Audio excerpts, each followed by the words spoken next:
오늘은 2021년 7월 11일입니다. 우리 교회 절기로는 오순절 이후 7번째 주일이죠. 모두들 반갑습니다. 오늘도 이렇게 이 자리에 찾아오셔서 주님의 제단을 함께 쌓으려고 여기에 오신 모든 분들 진심으로 환영하고 또한 축복합니다. 지난주에 한 가지 소식이 하나 들려왔습니다. 우리가 떠나온 조국의 소식이죠. 대한민국이 드디어 옛날에 후진국이라는 표현을 썼지만 이제는 개발도상국이라고 하죠. 개발도상국에서 명실상부한 선진국으로 인정을 받았다는 소식입니다. 실제로 유엔이 생긴 이래로 개발도상국이었던 나라가 선진국으로 올라간 것은 이번이 처음이라고 합니다. 여러분들은 어떻게 느끼실지 모르겠지만 참 감격적인 순간입니다. 제가 2000년도에 유럽에 여행 다닐 때만 해도 늘 받았던 질문이 너는 중국에서 왔냐, 일본에서 왔냐였습니다. 그런데 불과 20년 사이에 엄청나게 우리 대한민국의 위상이 변해버렸죠. 우리는 여기 미국에 살고 있지만 이 한국 기업이 만든 이 핸드폰을 사용하고 있고 미국 길거리 한복판에서도 한국 가수들의 노래를 간간히 듣곤 합니다. 또 어쩌다가 한국 영화가 미국 시상식에서 가장 권위 있는 상을 받기도 하죠. 솔직히 우리는 조국을 이미 떠나온 사람들이지만 대한민국에 자랑스러운 일이 많아지면 많아질수록 우리 이민자들의 마음까지도 뿌듯해지는 것이 사실입니다. 한국이 더 잘 되어야 미국 안에서의 우리의 위상도 더 높아지기 때문이죠. 아마 우리 교우분들은 다 기억하실 겁니다. 이 중에 여러분들 사진도 있죠. 불과 60년 전만 해도 대한민국이라는 나라는 세계에서 가장 가난한 나라였고 전쟁의 아픔과 분단의 비극으로 숱한 상처를 품고서 겨우겨우 연명하던 절망적인 나라였습니다. 미국을 비롯한 서방 선진국들의 도움으로 간신히 굶어 죽지 않고 버텼던 나라인데 어느새 우리 조국은 세계에서 가장 잘 사는 나라 중에 하나로 우뚝 서게 된 거죠. 아마 제 세대보다는 여러분 세대의 피와 땀으로 이루어진 결과라고 할 수 있을 겁니다. 그런데 우리 믿는 자들에게는 우리가 떠나온 조국이 이 선진국이 되었다는 그런 소식보다도 훨씬 더 기쁜 소식이 있습니다. 그것은 우리가 더 이상 죄의 자녀가 아니라 하나님의 자녀라는 사실이죠. 우리 주님을 통해서 우리가 이 악한 세상에서 종노릇하는 안타까운 존재가 아니라 하나님의 자녀로서 이 세상을 능히 승리하며 살아가는 그런 존재라는 사실입니다. 여러분들은 여러분을 자녀 삼아 주시고 여러분을 구원해 주시는 우리 하나님께 영광을 돌리기 위해서 오늘 이 예배에 나왔습니다. 오늘도 이 예배를 통해서 여러분을 살리시고 여러분을 가장 안전한 곳으로 인도해 주시는 우리 하나님께 온전히 집중할 때 여러분이 이 자리에 가지고 온 모든 염려와 문제들이 말끔히 해결되며 또다시 한 주간을 승리하며 살아갈 수 있는 힘과 에너지를 가득 충전하는 귀한 은혜의 시간이 다 되시기를 주님의 이름으로 축원합니다. 자, 이제 우리 함께 머리 숙여서 이 예배를 위해 기도하기 원합니다. 특별히 이 시간 우리를 하나님의 자녀로 삼아주신 우리 주님께 감사하고 또 여러분의 모든 것을 맡기며 온전히 주님만을 따르기로 결단함으로 함께 기도하며 이 예배를 시작하겠습니다.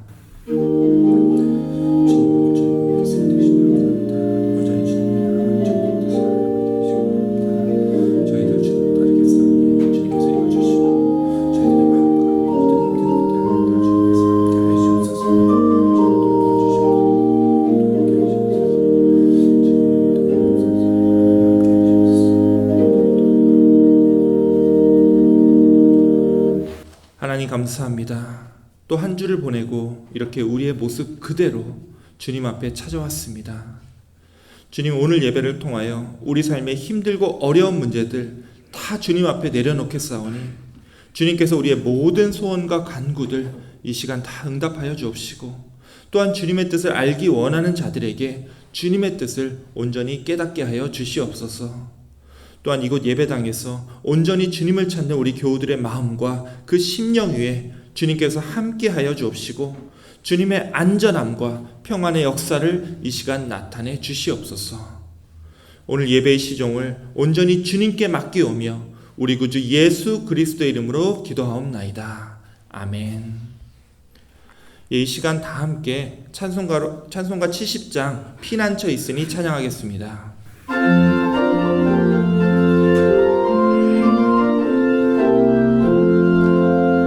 피난처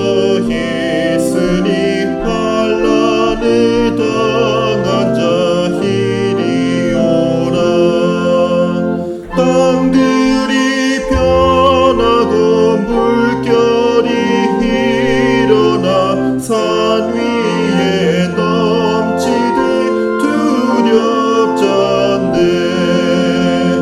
이방이 떠들고 나라들 모여서 진동하나.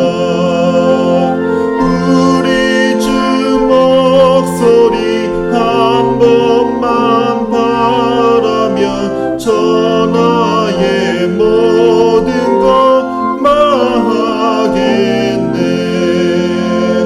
만유주 하나님 우리를 도우리 피난처요. 세상의 난리를 그치게 하시니 세상의 창검이 쓸데없네. 높으신 하나님 우리를 구하니 할렐루야. 괴로움이 심하고 환난이 극하나 피난처 되시는 주 하나님. 예, 함께 교독문 32번 시편 71편 교독문을 함께 교독하겠습니다. 여호와여, 내가 주께 피하오니 내가 영원히 수치를 당하게 하지 마소서. 주의 의로 나를 건지시며 나를 풀어주시며 주의 귀를 내게 기울이사 나를 구원하소서. 주는 내가 항상 피하여 숨을 바위가 되소서. 주께서 나를 구원하라 명령하셨으니 이는 주께서 나의 반석이시요 나의 요새이심이니이다. 나의 하나님이여, 나를 악인의 손 곧 불의한 자와 흉악한 자의 장중에서 피하게 하소서. 주 여호와여, 주는 나의 소망이시여 내가 어릴 때부터 신뢰한 이시라. 내가 모태에서부터 주를 의지하여 싸우며 나의 어머니의 배에서부터 주께서 나를 택하셨사오니 나는 항상 주를 찬송하리이다. 아멘. 예, 우리 함께 사도신경으로 신앙 고백 드리겠습니다. 전능하사 천지를 만드신 하나님 아버지를 내가 믿사오며 그 외아들 우리 주 예수 그리스도를 믿사오니 이는 성령으로 잉태하사 동정녀 마리아에게 나시고 본디오 빌라도에게 고난을 받으사 십자가에 못 박혀 죽으시고 장사한 지 사흘 만에 죽은 자 가운데서 다시 살아나시며 하늘에 오르사 전능하신 하나님 우편에 앉아 계시다가 저리로서 산 자와 죽은 자를 심판하러 오시리라. 성령을 믿사오며 거룩한 공예와 성도가 서로 교통하는 것과 죄를 사하여 주시는 것과 몸이 다시 사는 것과 영원히 사는 것을 믿사옵나이다. 아멘. 예, 이 시간은 우리 함께 또 기도하는 시간입니다. 예, 오늘은 멀리 저 버지니아에 계시는 우리 한영 장로님께서 기도를 준비해 주셨습니다. 우리 함께 기도하실 때 우리 한영 장로님 기도에 인도해 주실 텐데요. 예, 먼저 간단하게 우리 장로님이 우리 교우들에게 잠깐 안부를 전하겠습니다. 안녕하세요. 가나안교회 교우 여러분, 주님 안에서 승리하시는 모두가 되시길 간절히 바랍니다. 다 같이 기도드리겠습니다. 우리의 반석이시며 구원이신 하나님 아버지, 주님을 찬양합니다. 거룩한 주일을 기억하게 하시고 현장 예배와 또 온라인으로 주님께 나와 예배드리게 하여 주심에 감사드립니다. 지난 한 주간의 삶을 돌아보니 기도와 말씀으로 살기보다는 세상적인 생각으로 구별되지 못한 생활과 이기적인 욕심으로 이웃을 사랑하지 못하였음을 고백합니다. 주님, 저희를 불쌍히 여겨주시고 용서해 주옵소서. 지난 1년 반 동안 코로나로 인해서 여러모로 어려운 시기를 지나는 동안에도 주님의 막대기와 지팡이로 우리를 보살펴 주시고 오늘 여기까지 인도하여 주신 에베네셀의 하나님께 감사와 찬양을 올려드립니다. 이제 백신 접종을 통해서 다시 믿음의 공동체가 대면하여 함께 모여 예배드리고 주님의 몸된 교회를 세워가게 해주시니 감사합니다. 아직도 침체되고 여러모로 어려운 상황 속에 있는 성도님들을 기억하여 주시고 주님의 위로와 도우심으로 새로운 힘을 얻고 승리하는 교우님들이 되시게 도와주옵소서. 주님, 저희 가나안 교회가 주님의 계획하신 사명을 잘 감당하는 사랑의 공동체가 되게 하여 주시길 기도합니다. 그 일을 위해서 헌신하고 수고하는 여러 주님의 일꾼들을 축복하여 주시고 지치거나 낙심되지 않도록 성령님께서 붙잡아 주시길 간구합니다. 이 시간 귀 쓰시는 이상현 목사님을 통해서 하나님의 음성을 듣기를 원합니다. 말씀을 듣는 우리가 그 말씀대로 실천하기를 결심하는 복된 자리가 되게 하시고 또 찬양과 예배를 위해서 늘 수고하시는 박현지 사모님에게 주님의 은혜가 충만하게 하옵소서. 이 시간에 드려지는 예배를 통해서 우리의 영혼이 잠잠히 하나님만 바라며 우리의 반석과 피난처 되신 하나님 안에 거하는 은혜를 체험하기를 간절히 바라고 원하오며 이 모든 말씀을 예수 그리스도 이름으로 간절히 기도드렸습니다. 아멘.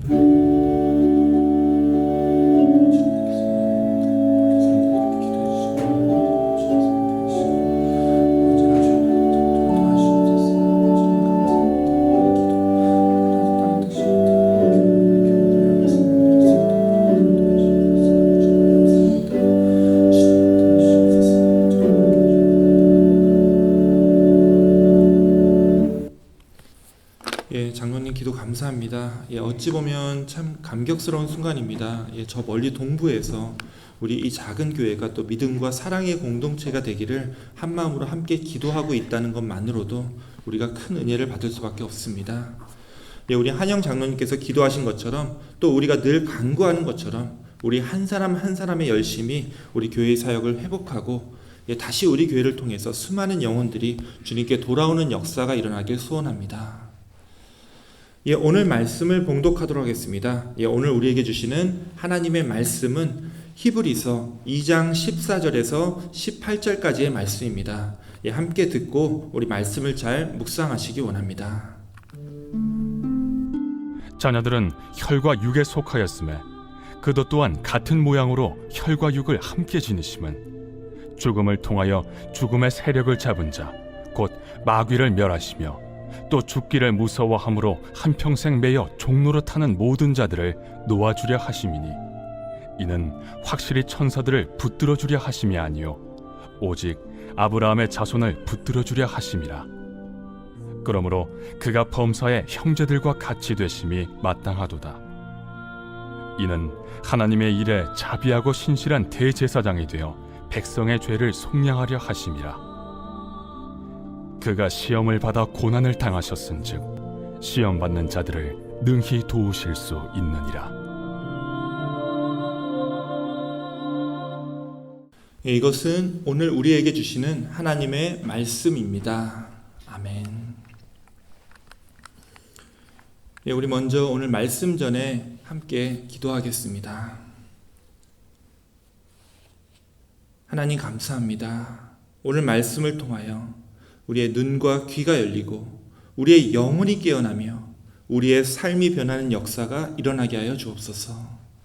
특별히 우리가 이 세상 어디에서도 편안히 쉴 곳 하나 없이 늘 불안하고 고통 가운데서 나그네와 같은 삶을 살고 있음을 우리 주님께서 아시오니 오늘 말씀을 통하여 주님만이 우리의 피난처가 되시며 주님만이 우리에게 안전과 진정한 평안함을 주시는 분임을 믿고 의지하며 살아갈 수 있도록 주님께서 늘 함께하여 주시옵소서.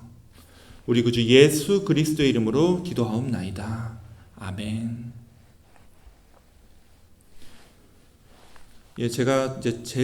제가 처음에 대학을 들어갔던 1994년도를 전후로 해서 당시 한국에서는 무슨 사건 사고가 그렇게 많이 터졌는지 건물이 무너지고 사람들이 많이 죽었던 시기로 제가 기억하고 있습니다. 이 당시에 한국에 계셨던 분들이나 아니면 여기 미국에 오셨더라도 뉴스로 한국에서 무슨 사고가 있었는지 다 기억하실 겁니다. 이거 기억하시나요? 이것은 이제 1993년 10월에 있었던 서해 페리오가 침몰했던 사건입니다. 이게 주일날이었습니다. 이제 당시 제가 군인교회를 다니고 있었는데요. 이제 오늘날의 국정원이죠. 그때 이제 국가안전기획부의 안기 부장이 우리 교회에서 예배를 드리고 있었는데 예배 중간에 이 소식을 듣고서 부랴부랴 나가서 헬기를 타고 갔었던 그런 기억이 납니다. 이 페리오 침몰로 승무원과 선장을 포함해서 292명이 목숨을 잃었었죠. 그로부터 정확하게 1년 후에 또 다른 사고가 터지게 됩니다. 뭔지 기억하시나요? 바로 성수대교가 무너진 겁니다. 어느 가을 아침이었죠. 이제 꽤 굵은 비가 내리던 출근길이었었는데요. 갑자기 무너진 이 다리 사고로 인해서 출근하던 이 회사원들과 등교하던 학생들 32명이 사망했었습니다. 그리고 그 다음해인 95년도 초여름에 갑자기 무너진 건물이 하나 있었죠. 바로 삼풍백화점이었습니다. 저도 여기 백화점 이제 당시에 자주 그냥 놀러 갔었는데요. 제 기억으로는 이 백화점이 붕괴되기 전주에도 아마 전주인지 전전주인지 모르겠는데 제가 이제 그 당시에 여자친구였던 제 아내와 같이 여기 놀러 갔었던 저에게도 굉장히 이제 일상적인 장소였었는데요. 정말 어이없게도 백화점 하나가 통째로 무너졌고 이로 인해서 500명이 넘는 사람들이 목숨을 잃게 된 겁니다. 지금 생각해보면 이 90년대 중반이 참 아찔하고 불안했던 시대였던 것 같습니다. 그래서 이제 이 90년대 중반에 심심찮게 이제 어른들께서 한국에 사는 게 불안해서 외국으로 이민 가야겠다는 말을 내뱉곤 했습니다. 그런데 이제 아마 기억하실지 모르겠지만 이 당시에 한국에 살던 사람들을 정말 불안하게 만드는 일이 하나 더 벌어지게 됩니다. 뭐였는지 기억하시나요? 1994년도 초반만 해도요.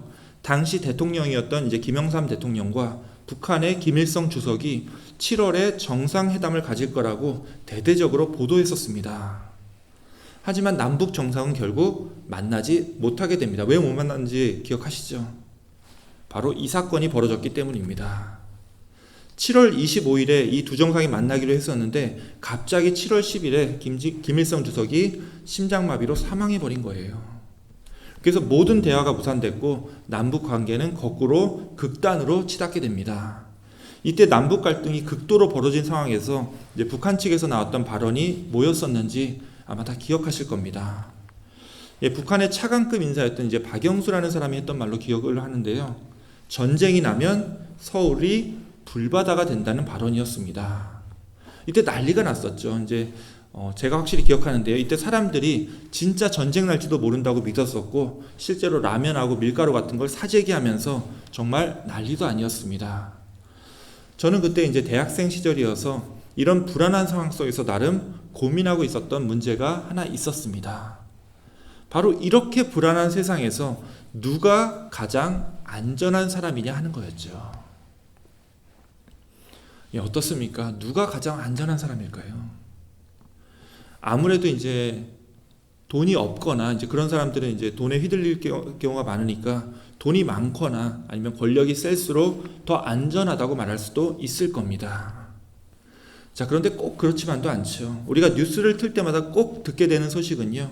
돈 많은 어느 회장님이 혹은 권력이 높았던 어느 정치인이 하루아침에 몰락했다는 그런 이야기들입니다. 권력이든 돈이든 그것이 우리를 정말로 안전하게 지켜줄 수 있다는 얘기가 아니라는 거죠. 그럼 좀 더 안전한 지역으로 옮기면 우리가 더 안전함을 느낄 수 있을까요? 이건 틀린 말은 아닐 겁니다. 90년대 중반에 이제 한국에서 이런 사고들을 겪거나 언제 전쟁이 날지 몰라서 불안한 마음으로 사는 것보다는 여기 미국처럼 강력한 나라에서 사는 것이 훨씬 더 안전하다고 말할 수 있겠죠. 실제로 이제 여기 미국은요, 19세기에 이제 남북 전쟁이 일어난 이후로 이 미국 대륙 안에서는 전쟁이 난 적이 한 번도 없었습니다. 그 말은 이 미국 본토가 적으로부터 공격받지를 않으니까 미국 안에서만 살면 한국에서처럼 전쟁을 겪을 일이 아마도 거의 없다라는 거죠. 자, 그런데 여러분들이 다 증인입니다.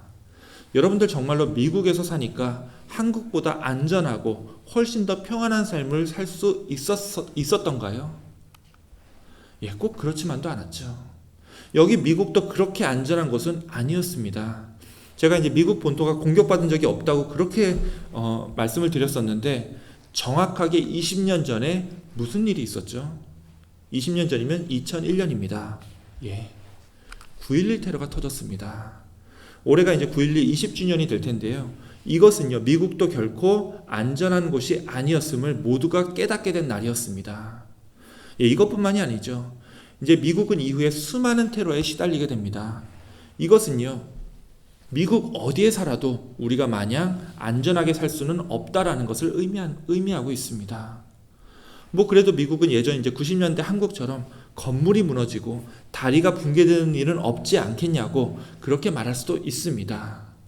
예, 저도 이제 그렇게 알고 있었는데요. 최근에 꼭 그게 지켜지는 것도 아니라는 것을 알게 됐습니다. 예, 지지난주죠. 예, 창밖으로 바다가 보이는 이 마이애미의 고급 아파트 하나가 갑자기 붕괴가 되었고 140명이 이제 사망하거나 아니면 시신도 찾지 못한 채로 실종된 것으로 알려졌습니다. 이제 미국도 멀쩡해 보이던 건물이 갑자기 붕괴되는 사고가 일어날 수 있다라는 얘기예요. 그리고 뭐 이런 9.11 테러나 건물 붕괴 같은 사고가 아니어도 우리가 과연 이곳 미국에서 정말로 안전하게 살고 있느냐 하고 묻는다면 꼭 그렇지도 않다는 것을 우리가 이미 알고 있습니다. 자, 이게 이제 무슨 지도냐면요. 올해 1월부터 지금까지 거의 반년 동안 총기로 인해서 사망사고가 발생했던 지역을 점으로 표시한 지도입니다. 자, 보시면 아시겠지만 이제 미국 안에서 사람이 살고 있는 거의 모든 도시에서는요, 어디에서나 총으로 인해서 사람이 죽는 일이 발생하고 있죠. 예, 이렇게 죽은 사람의 숫자가 올해 1월부터 지금까지 23,000명 가까이 되고요. 그 중에 이제 17살 이하 어린 친구들의 사망자 숫자가 거의 800명에 이른다고 합니다. 예, 우리가 이제 총기가 거의 완전하게 통제되고 있는 이 한국에서 살아봐서 그런지 모르겠는데 이 총으로 인해서 우리가 이 미국에서 얼마나 불안하게 살고 있는지 아마 다들 실감하고 계실 겁니다. 특히 이제 비즈니스 하시는 분들은 한국에서는 듣도 보지도 못했던 이 권총 강도를 직접 겪어보신 분들도 계시고 아니면 바로 옆에 있는 사람이 당하는 것을 목격해 보신 분들도 계실 겁니다. 가장 강력한 군대를 가진 이 세계 최강의 선진국이라고 얘기를 하지만 이곳 미국도요, 우리에게 그렇게까지 안전한 곳은 아니라는 거죠. 또 이제 뭐 다른 예로 저만 해도 여기 미국에 이제 15년 이상 살면서 보험료는 엄청 낸 것 같은데 병원에 가서 무슨 종합검진을 받아본 적이 한 번도 없습니다. 너무 비싼 의료비 때문에 내 건강을 제대로 체크하지 못하고 어디 아프면 그냥 그로서리 가서 그냥 약 하나 사 먹고 대충 버티며 사는 곳이 바로 이곳 미국 땅이죠. 이렇게 생각을 해보니까 여기 미국에 사는 우리들이 가장 안전한 곳에 산다고 말할 수는 없을 것 같습니다. 결국 이 안전이라고 하는 것은요, 내가 스스로 내 생명을 지킬 수 있는 이 충분한 사회적인 안전망이 있어야 하는데 우리들의 삶은 언제든 안전의 위협을 받을 수 있는 이 안타까운 환경에 처해 있기 때문에 그렇다라는 거죠. 자, 그렇다면 어떻게 해야 내 안전을 보장할 수 있을까요? 혹시 내가 지금보다 더 강력한 힘이 있다면 내 자신을 지킬 수 있지 않을까요? 아까 세계에서 가장 힘센 나라인 이 미국조차도 9.11 테러를 맞으면서 불안을 겪고 있다고 말씀을 드렸는데 그럼 이 불안함을 안전함으로 바꾸기 위해서 지금도 이제 미국이 최대 군사 강국이지만 혹시 지금보다도 훨씬 더 강력한 군사력이 있다면 미국 안에 있는 테러들이 모두 다 사라질 수 있을까요? 예, 아마 여러분들 저랑 다 같은 생각이실 텐데요. 미국에 지금보다 더 강력한 군대가 있다 해도 우리의 안전을 온전히 지킬 수는 없습니다. 예전에 이제 진시황이 최초로 중국 천하를 통일하고 나서 자신의 나라가 태평성대를 이룰 것인지 궁금한 참에서 한 가지 예언을 듣게 됩니다. 그게 바로 망진자는 호얀이라, 즉 망진자, 진나라를 망하게 할 자는 호라는 존재다라는 예언입니다. 자, 여기서 과연 호가 도대체 누구냐가 중요했겠죠. 당연히 진시황은 이 호자가 이제 오랑캐 호자입니다. 그래서 북방의 오랑캐들, 즉 흉노족들이 쳐들어와서 진나라를 망하게 만들겠구나 싶어가지고 흉노정이 쳐들어오지 못하도록 거대한 성을 쌓게 합니다. 예, 그게 무슨 성이죠? 예, 그게 바로 그 유명한 만리장성입니다. 예, 그런데 실제로 진나라가 어떻게 멸망했죠? 진시황이 이제 불로장생하면서 영원히 살고 싶어 했지만 이제 그럴 수가 없었죠. 그래서 아들에게 왕위를 물려줍니다. 그 아들의 이름이 호해였습니다. 오랑캐호가 진나라를 멸망시킨 것이 아니라 아들인 호해가 너무 나라를 못 다스려서 이 진나라를 망하게 만든 거죠. 그래서 진나라를 멸망시킨 것은 외부의 적이 아니라 내부의, 그것도 자신의 아들이었다는 아이러니가 나오게 됩니다. 결국 중국 천하를 통일했던 이 진나라조차도 그 강력한 군대와 거대한 성이 그들을 지켜줬지만 그 나라가 멸망하는 것을 막을 수는 없었다는 겁니다. 자, 이게 과연 옛날에만 있었던 이야기일까요? 2차 대전이 나기 전에 이제 프랑스는 독일의 히틀러 정권이 쳐들어오는 것을 두려워했기 때문에 국경에 이 방벽을 세우기로 결정을 합니다. 그래서 이제 프랑스와 독일이 마주하고 있는 이 국경에 거대한 방벽을 이렇게 꼬불꼬불하게 세우게 되는데요.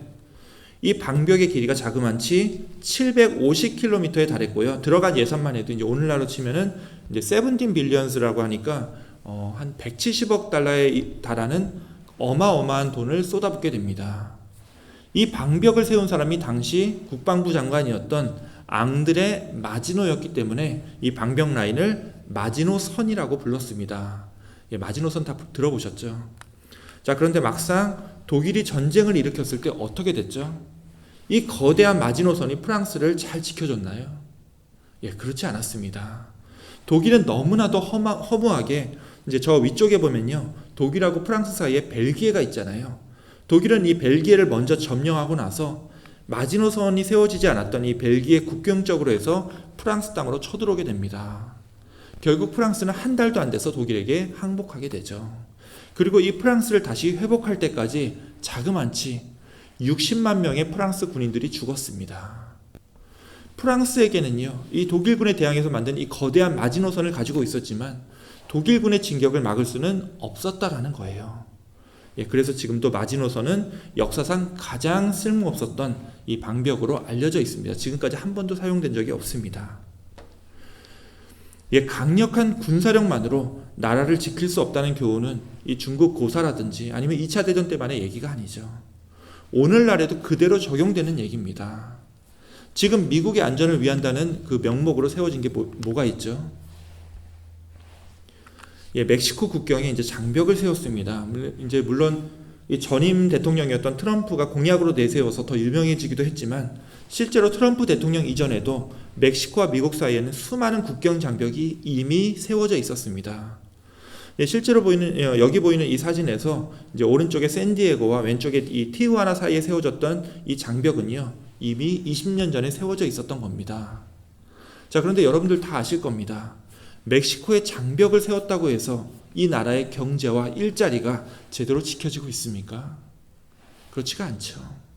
단지 물리적으로 외부와 차단되는 장벽을 세웠다고 해서 그것이 나의 모든 안전과 재산을 지키는 게 아니더라는 겁니다.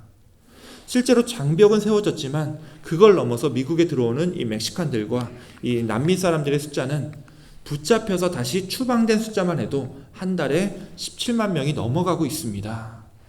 엄청나게 많은 사람들이 지금도 이 국경 장벽을 아랑곳하지 않고 미국으로 들어오고 있고요.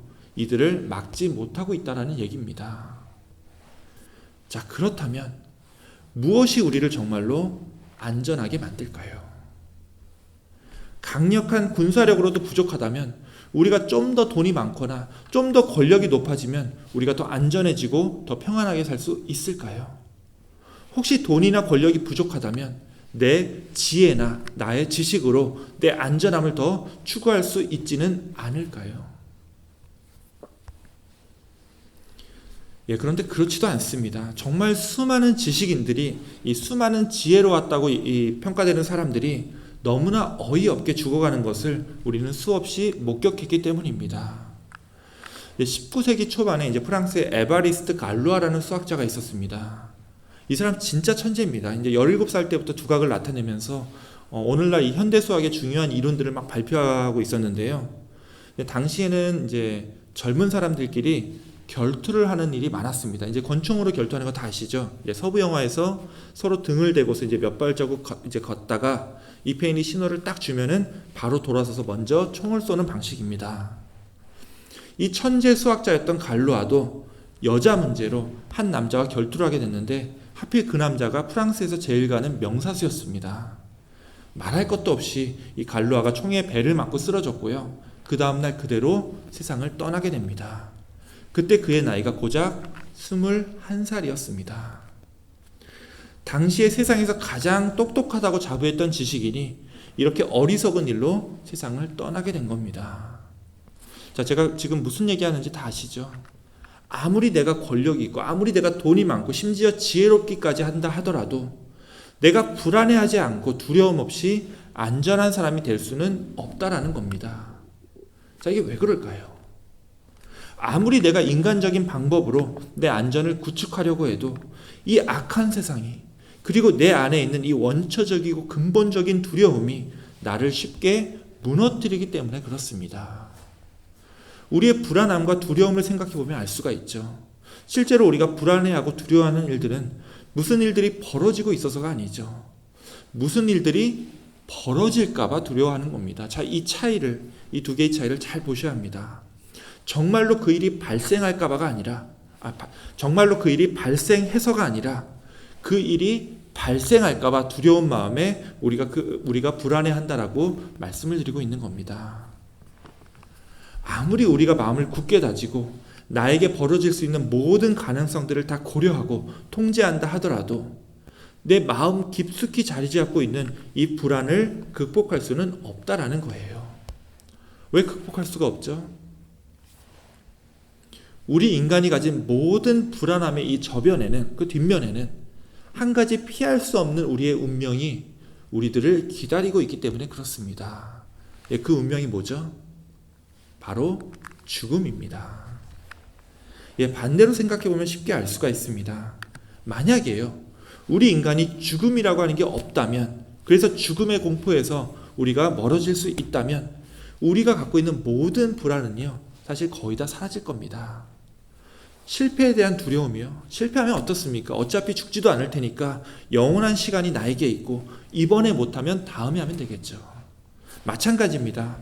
우리가 언젠가 죽을 수밖에 없다는 그 두려움만 없다면 우리는 불안에 빠질 이유가 하나도 없다라는 거예요. 하지만 우리 실상에서는요, 아무리 우리가 잘나고 아무리 우리가 똑똑해도 이 죽음을 이길 수는 없는 거죠. 그리고 이 죽음 때문에 우리는 늘 불안에 떨면서 살 수밖에 없는 겁니다. 오늘 함께 읽은 이 히브리서 말씀은 이렇게 얘기를 합니다.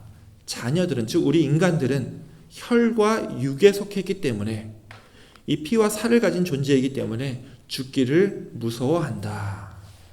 우리 육신은 결국 죽어 없어질 존재이고 우리는 그 죽음의 운명을 두려워한다는 거죠. 그리고 이 죽음에 대한 두려움 때문에 우리가 어떻게 되었죠? 죽기를 무서워하였기 때문에 한평생 매여서 종노릇하였다. 즉 죽음이라고 하는 그 근원적인 운명 때문에 우리들은요, 뭔지 모를 두려움과 불안에 빠져서 살 수밖에 없는 그런 사람들이라는 겁니다. 뭔지는 우리가 알고 있죠. 바로 사망과 죄 안에서 종노릇한다는 겁니다. 자, 오늘 이 힘든 세상에서 누가 가장 안전하게 살고 있는 사람인가 하는 이야기를 우리가 함께 나누고 있었습니다. 그런데 우리 인간은 죽음이라는 현실 때문에 불안에서 벗어날 수 없다라고 말씀을 드렸죠. 그렇다면 이 질문은 결국 누가 정말로 불안과 두려움 없이 살고 있는가라고 바꿔 말할 수가 있을 겁니다. 하지만 우리 인간 중에서 그 누구도 죽음을 피할 수 없기 때문에 그로 인해 나타나는 불안과 두려움 역시 피할 수가 없다는 결론을 우리가 벗어날 수 없다라는 겁니다. 우리 인간은요, 죽음과 불안을 도저히 피할 수 없는, 그래서 누구도 우리 스스로 참된 안전함을 가질 수 없는 그런 어쩔 수 없는 존재라는 겁니다. 자, 그런데 꼭 그렇지만도 않죠. 우리는 우리의 불안함과 두려움을 가져다주는 이 죽음이라고 하는 운명을 능히 이겨내신 분을 알고 있기 때문입니다. 그게 누구죠? 바로 우리가 주님으로 고백하고 있는 예수 그리스도입니다. 예수님만이 이 세상에서 죽음을 이기시고 승리하신 분이죠. 자, 이것은요, 예수님만 우리 인간들 중에서 좀 뛰어나서 예수님만 죽음을 이기고 다른 사람들은 여전히 죽음과 그로 인한 불안 속에서 살아갈 수밖에 없다는 말이 아니죠. 이 본문을 다시 보면요, 예수님 역시 우리와 똑같이 혈과 육을 지닌, 즉 죽을 수밖에 없는 존재로 오셨고, 실제로 그 죽음을 통해서, 그리고 죽음의 세력을 잡은 자, 죽음의 세력을 잡은 자가 누구죠? 곧 마귀를 멸하셨다고 말씀하십니다. 자, 이것은요, 예수님 한 분만 부활하셔서 그분만 죽음으로부터 승리하신 게 아니죠. 예수님의 부활과 승리는 또한 죽음을 두려워해서 평생 죽음에 대한 불안과 공포 속에서 죽음 앞에 종노릇하고 있던 우리들 모두를 죽음으로부터, 그리고 그 불안과 공포로부터 해방시키기 위함이라는 겁니다. 예수님의 역할은 혼자서 예수님 자신만 부활하고 예수님 자신만 두려움을 이겨내는 그런 역할이 아니죠. 예수님의 역할은요, 제사장의 역할입니다. 지난달에 제가 이제 구약시대 예배를 드릴 때 제사장이 어떤 역할을 하는지 말씀을 드렸습니다만 아마 다 기억하실 겁니다. 제사장이 예배하러 모인 사람들 대신에 예배를 다 드려주는 게 아니라고 했습니다. 이제 그때도 얘기를 했었죠. 예배하러 온 사람이 직접 짐승을 준비해야 되고, 직접 그 짐승을 죽여야 되고, 직접 하나님 앞에 제사 지내야 한다고 말씀을 드렸습니다. 제사장은요, 그냥 옆에서 안내하고 돕는 역할이지 예배를 대신 다 드려주는 역할이 아니라고 했습니다. 자, 마찬가지입니다. 예수님께서 이 제사장의 역할을 하신다는 것은요, 예수님만 부활하시고 예수님만 죽음을 이긴다는 의미가 아니죠. 예수님을 통해서 예수님의 부활과 승리로 말미암아 우리도 함께 부활하고 우리도 함께 죽음을 이기고 승리한다는 말씀입니다. 이것은 단지 우리가 죽은 다음에 천국 간다는 말로 우리의 죽음을 위로하려는 말이 아니죠. 우리가 죽음을 이겼다는 말은요, 이 죽음이라고 하는 우리 인간의 운명으로 인해서 우리가 겪을 수밖에 없었던 수많은 두려움과 불안함들도 능히 우리를 짓밟을 수 없다는 것을 의미합니다. 예수님의 부활을 믿고 그의 부활이 또한 내 생명의 근원이라고 믿는 우리들을 이 세상의 그 어떤 불안함과 두려움으로 우리를 쓰러뜨릴 수 없다라는 말씀이에요. 자, 그렇다면 우리의 안전을 위해서 우리에게로 정말 필요한 것은 우리가 더 많은 돈을 갖는 것도 아니고 더 강한 힘과 어떤 권력을 갖는 게 아니겠죠. 우리에게 필요한 건요, 죽음을 이기고 우리의 모든 불안과 두려움으로부터 우리를 구원하신 예수 그리스도에 대한 믿음입니다. 실제로 예수님을 진정으로 믿고 의지했던 사람들은요, 결코 두려워하지 않았습니다. 예수님의 제자들이 어떻게 살았는지를 보시면 우리가 알 수가 있죠. 그들은 돈이나 권력을 가지지도 않았고 특별한 지식을 가진 사람들도 아니었지만 그들은 결코 두려워하거나 불안해하지 않았습니다. 로마 제국의 압제와 죽음에 대한 위협조차도 그들을 불안에 빠뜨리지 않았었죠. 그들은요, 예수님의 부활과 능력을 굳게 믿고 있었던 사람들이었기 때문입니다. 물론 그런 예수님의 제자들조차도 시련이라는 것을 겪어봤습니다. 오늘날 종교의 자유를 갖고 있기에 우리가 하나님을 믿고 이렇게 예배하는 것에 우리는 아무런 탄압도 받고 있지 않지만 그들은 예수님을 믿는다는 이유만으로 시련과 어려움을 겪을 수밖에 없었습니다. 하지만 그 시련이 그들을 두렵게 하지 못했었죠. 왜 그렇죠? 오늘 말씀의 마지막 절입니다. 예수님도 시험을 받고 고난을 당했었기에 예수님을 따르던 그 제자들도 그 시험에 빠지지 않고 예수님의 도우심으로 말미암아 능히 두려움과 불안을 이겨낼 수 있었다는 이야기입니다. 말씀을 맺겠습니다. 오늘 제가 드린 이 질문을 다시 한 번 더 생각해 보셨으면 합니다. 이 세상에서 누가 가장 안전한 사람일까요? 바로 죽음을 이기고 부활하신 우리 예수님을 믿는 사람들입니다. 예수님을 믿는 여러분들이야말로 이 세상에서 가장 안전한 사람들이라는 거예요. 죽음이라고 하는 우리의 엄중한 운명 때문에 겪을 수밖에 없는 우리의 불안함과 두려움들을 예수님에 대한 믿음을 통해서 여러분들은 능히 이겨낼 수 있다라는 거예요. 혹시라도 여러분의 마음속을 지금도 어지럽히고 있는 이 불안과 두려움이 오늘 이 시간까지도 여러분 안에 갖고 있지는 않습니까? 어쩌면 우리는 아주 어리석은 생각으로 내가 조금만 더 돈이 있으면, 내가 조금만 더 권세가 있었으면 이런 불안과 두려움에 빠지지 않을 텐데 그런 얄팍한 마음을 가지고 있을지도 모릅니다. 그런데 그렇지가 않죠. 우리를 진정 이 막막한 불안과 두려움으로부터 이겨내게 하는 힘은요, 내 돈이나 내 권력이나 내 지식이 아니죠. 죽음을 이기시고 우리를 위해서 부활하신 우리 주님의 보혈의 능력입니다. 이번 한 주 아무리 힘들고 어려운 상황에 처하더라도 좌절하거나 불안에 빠지지 않기를 소망합니다. 그리고 우리를 진정 승리케 하시는 우리 주 예수 그리스도를 굳게 믿고 의지하며 이 세상을 승리하며 살아가시는 저와 여러분들이 다 되시기를 주님의 이름으로 축원합니다. 아멘.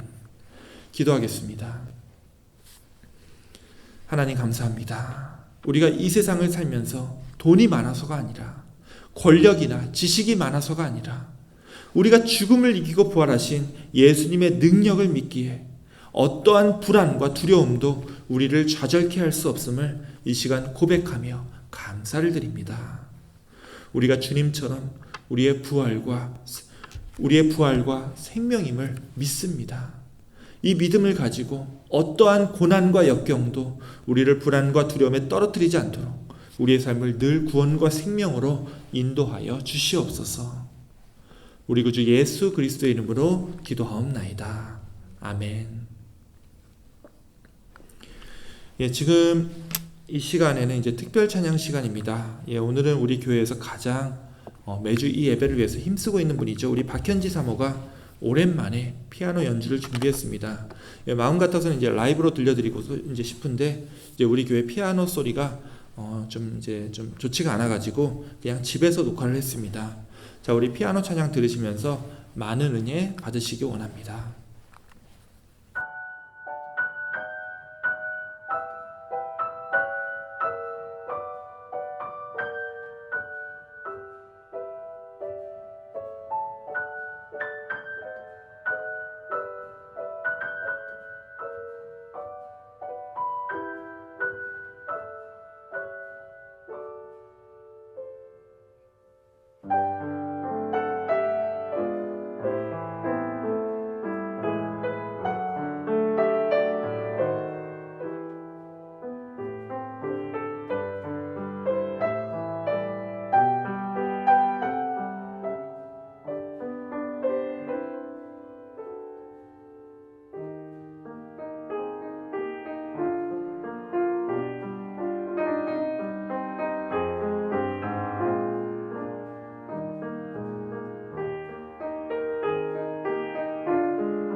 참 감사합니다. 이 팬데믹 기간을 거치면서 아직 예배가 또 제대로 마련될 수 없는 형편임에도 우리 박현지 사모님이 든든하게 우리 예배의 찬양을 준비해 주셔서 무사히 한 주 한 주 은혜로운 예배를 드리고 있음을 아마 우리 교우들은 모두 다 아실 겁니다.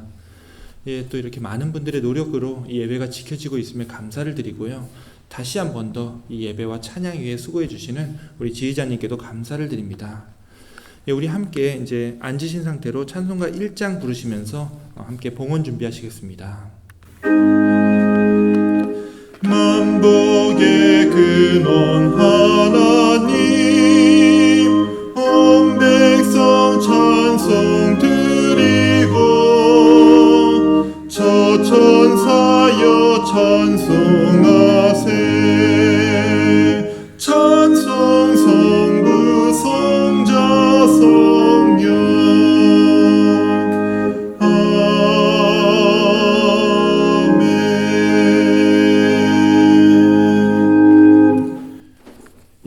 기도하겠습니다.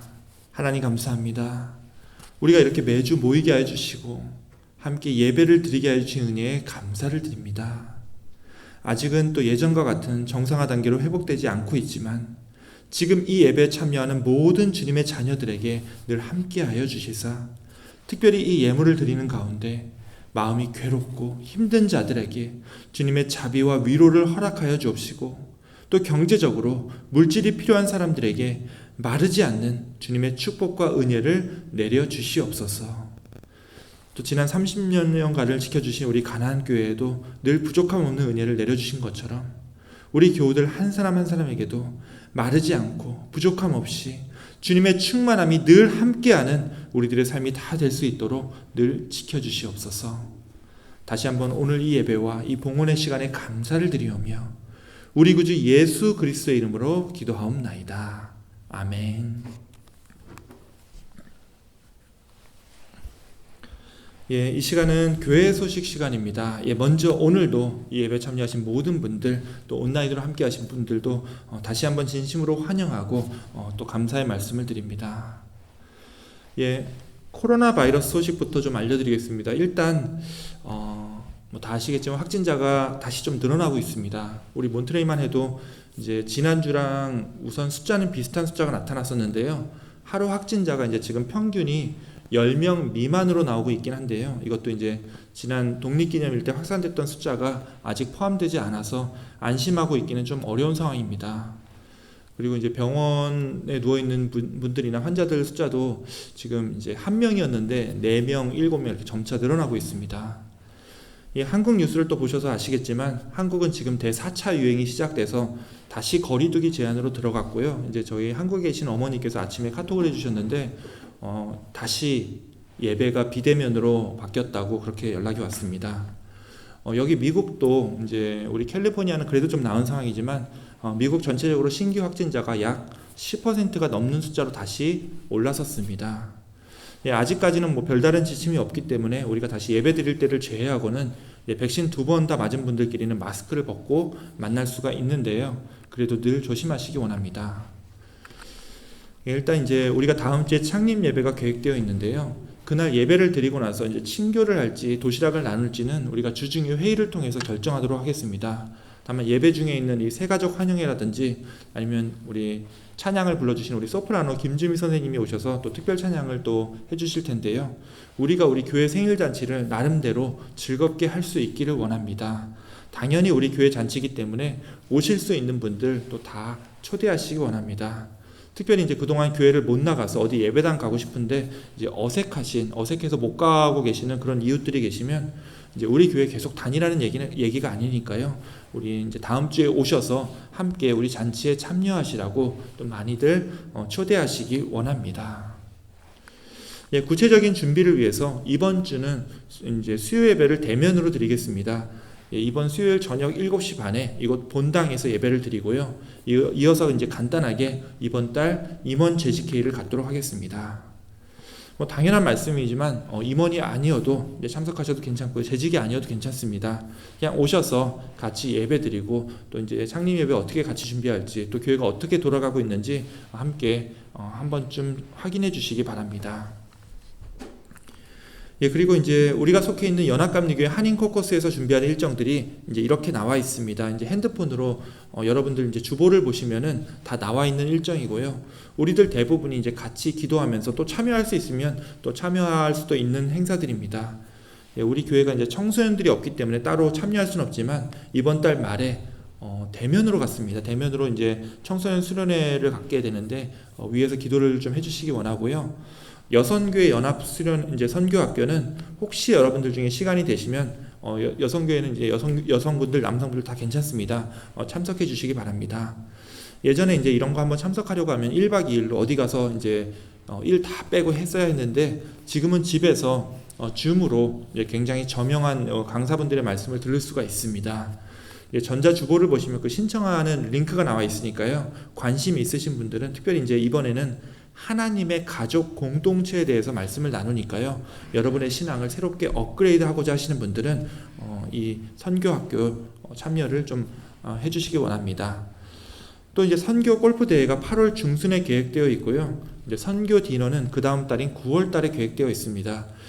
골프 대회는 뭐 비대면으로 할 수가 없으니까 이제 당연히 대면이고요. 선교 디너는 아마 8월 말쯤에 이것을 대면으로 할지 비대면으로 할지 결정할 예정입니다. 여러분들 이제 생각나시는 대로 함께 이런 행사들 위해서 또 기도해 주시기 원합니다. 오늘 광고는 여기까지입니다. 우리 교우들 이번 한 주 또다시 이제 행복하고 평안한 한 주 되시기 원하고요. 거기에 더해서 오늘 말씀에서 나눈 대로 우리가 주님을 믿고 있는 이상 이 세상에서 우리가 두려워할 것은 아무것도 없습니다. 죽음까지도 우리를 두렵게 할 수가 없는 거죠. 이 말씀 기억하시고 또다시 주어지는 이 한 주간을 담대하게 또 승리하시며 살아가시는 은혜로운 시간들이 다 되시기를 주님의 이름으로 축원합니다. 그럼 마지막으로 우리를 늘 지켜주시는 우리 주님의 돌보심과 인도하심을 함께 묵상하시면서 찬송가 390장 우리 함께 찬양하고 기도로 오늘 예배를 마치겠습니다.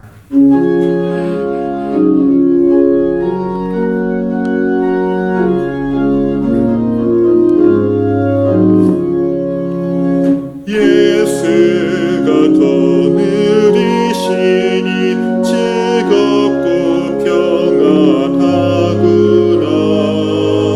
주야의 자고 깨는 것 예수가 거느리시네. 주난 항상 돌보시고 날 친히 거느리시네. 주날 항상 돌보시고 날 친히 거느리시네. 때때로 괴로움 당하며 때때로 기쁨 누리네. 풍파 중에 지키시고 평안히 인도하시네. 주날 항상 돌보시고 날 친히 거느리시네.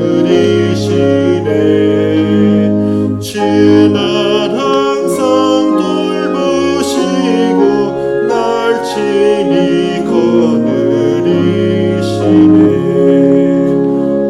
내 주의 손을 붙잡고 천국에 올라가겠네. 괴로우나 즐거우나 예수가 거느리시네. 주날 항상 돌보시고 날 친히 거느리시네. 주날 항상 돌보시고 날 친히 거느리시네. 이 세상이 변할 때에 마귀의 권세 이기네. 천국에 가는 그 길도 예수가 거느리시네. 주날 항상 돌보시고 날 친히 거느리시네. 주날 항상 돌보시고 날 친히 거느리시네.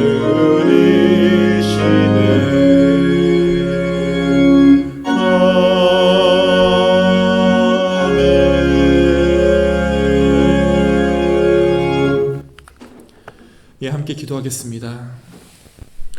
이제는 죽음까지도 이기시고 우리로 모든 불안과 두려움으로부터 자유케 하신 우리 구주 예수 그리스도의 은혜와 아버지 하나님의 크신 사랑과 성령 하나님의 교통 역사하심이 이번 한 주 주님을 믿고 의지하는 우리들이 이 세상에서 가장 안전한 존재임을 늘 기억하고 우리를 넘어뜨리려는 모든 불안과 두려움을 이겨내며 주님께서 걸어가신 그 부활의 길, 생명의 길을 따르기로 다시 한번 다짐하고 결단하는 우리 사랑하는 가나안교회 모든 성도들 머리 위에, 그 삶과 건강 위에, 또 온라인으로 이 예배에 참여하는 모든 교우들의 안전 위에 영원토록 함께 있을지어다. 아멘.